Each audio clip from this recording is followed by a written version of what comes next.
Swami Vivekananda, after his Guru Ramakrishna attained Samadhi, he wanted to take his master's message to the West. So, he wants to go and do this, but he wants to seek the permission of Sharada Devi, who was Ramakrishna's wife. She said, Naren, can you give me that knife? She said, I wanted to see how you will give the knife. You may go and spread the master's message.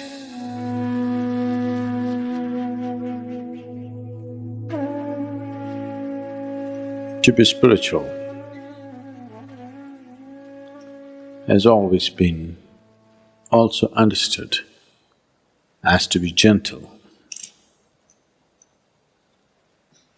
And unfortunately, to be gentle has always been misunderstood and misinterpreted as to be soft or to be weak.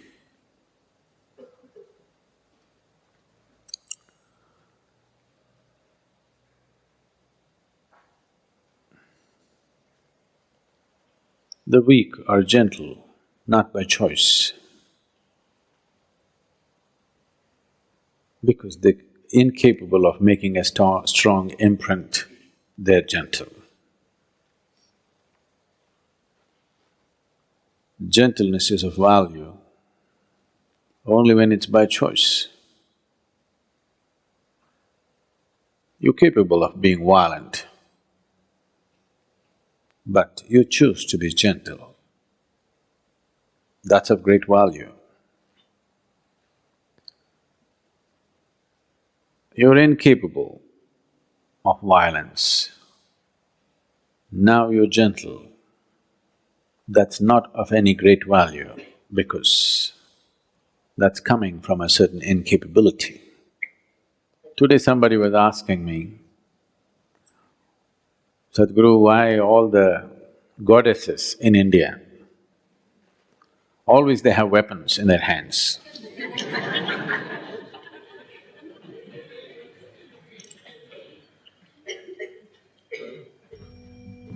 Why our Bhairavi, though she has eyes, she doesn't have any weapons in her hands. 10 hands and no weapons.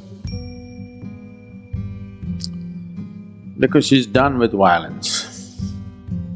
You see the buffalo, Mahishasa, already conquered.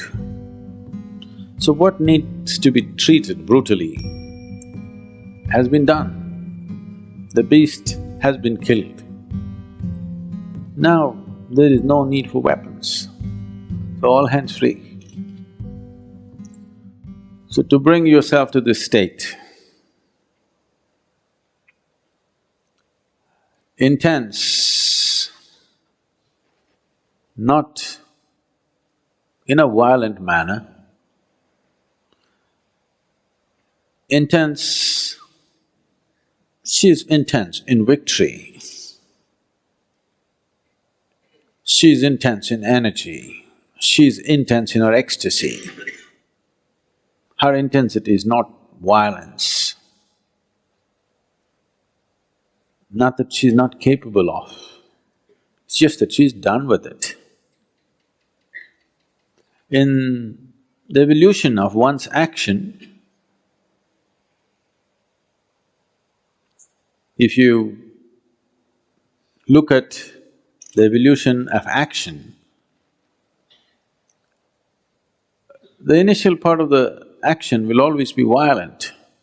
As you become more expert with something, you will see the rough edges in your action goes away and it becomes smoother and smoother and there will be no violence in action. Even a swordsman who is an expert, only somebody who is new goes, ah, like this. An expert will just flick it and it's done. There's no violence in the action. So in the evolution of action, she's past that. Still intense, but in victory, energy and ecstasy, not in a violent manner. There are many symbolisms like that here, if you feel your eyes and see, where it is intense but not violent. Is something wrong with violence? It's not a question of right and wrong, it's just crude way of conducting life. If you say violence is bad, that means you will end up rejecting a part of yourself and you can never get rid of it because it'll not go. It'll come out in so many ways. People who are very peaceful on the street, violent at home, if they are not capable of physical violence, they're verbally violent, they're violent in their thought and emotion in so many ways. So rejecting violence is not going to work. Evolving violence into a more sophisticated action. The need is not for violence, the need is for intensity. The need for that intensity is always there in every human being. If you do not refine that need for intensity and manage to experience that intensity by simply sitting in meditativeness or in devotion or in love or in simply pure action, if you do not find refinement and still find intensity, violence will erupt from you in so many different ways. You may not have the courage to get into a physical fight, but it will happen in so many different ways and life turns ugly.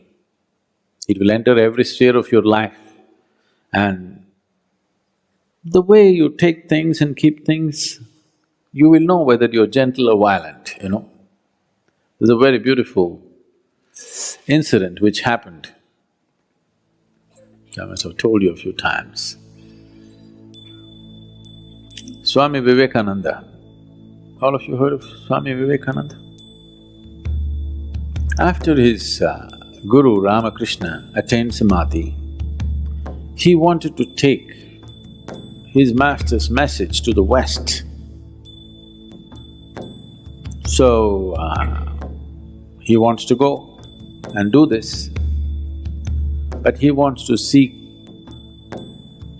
the permission of Sharada Devi, who was Ramakrishna's wife. He went to see her and she was busy cooking in the kitchen. When he went and said this, she was focused on what she was doing without looking up, she listened to him. He said, I want to go to the Western world and spread the message of my master. Shall I go?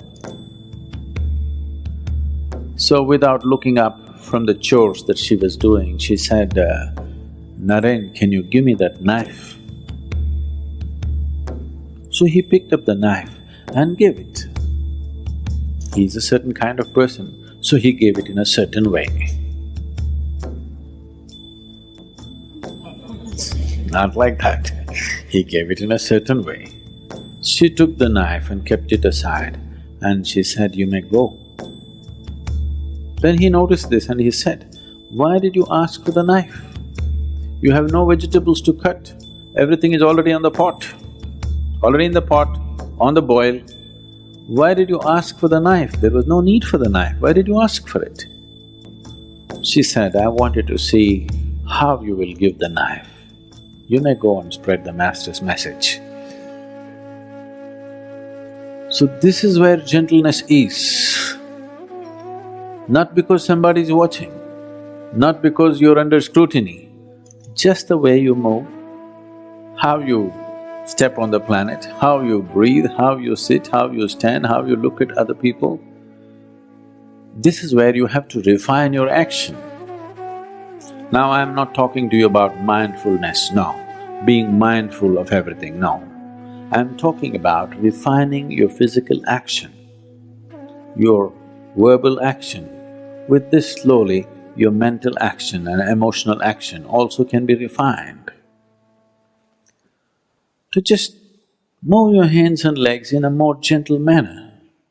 This refinement can happen either because you become meditative or you consciously refine it so that you move towards meditativeness. It's good to start from both the ends. If you want to reach a destination, it's good to start from every possible end so that you get there quick enough. If you want to burn a candle quick, you burn it from both ends, isn't it? You burn it from only one end, it may take a lifetime. You want to enjoy at least half a lifetime of meditativeness, you must burn it from both ends. So you may be practicing meditation, but also consciously refining your physical action. The way you move your hands, the way you move your body, the way you move your breath, your words. This is not about becoming pretentious, this is about becoming conscious.